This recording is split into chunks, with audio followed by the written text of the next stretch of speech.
Pas du tout. Il y a quand même deux façons de faire ce métier, c'est d'avoir une idée préconçue et d'aller chercher les petits morceaux de puzzle qui vont permettre de le reconstituer, ce qui à mon avis est la chose la plus terrible à faire. Et le contraire, c'est se préparer soi à être vide et une espèce de réceptacle, une éponge. Et bien sûr que non, le but d'aller à Damas, c'était d'aller dans un endroit justement inconnu, dont on ne sait que vraiment très peu de choses, ou plutôt dont on sait des choses, mais elles sont toutes à vérifier puisque c'est des sources locales.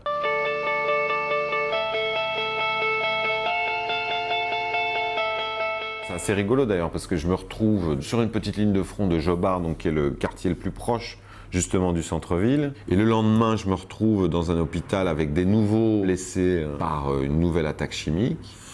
Et lui a les pupilles contractées. Ce qui est finalement le symptôme le plus évident et le plus visible et le plus rapide. Or, je trouve que c'est une très mauvaise photo, que j'aurais jamais choisie. Mais il se fait que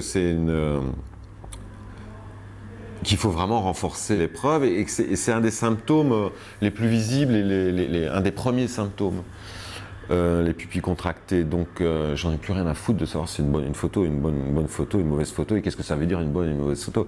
Je veux dire, elle a un contenu, elle devient une sorte de document à charge, et c'est tout.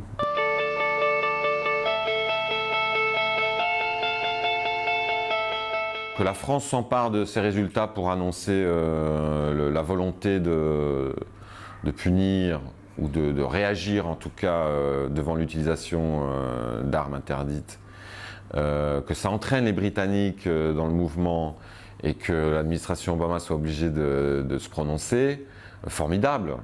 Ça arrive jamais dans une carrière ou extrêmement rarement.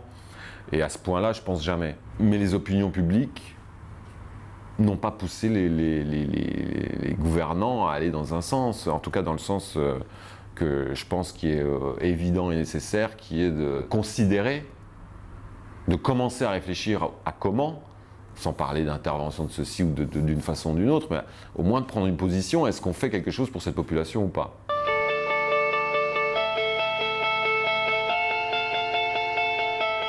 On peut difficilement éviter d'être engagé quand les choses sont aussi claires.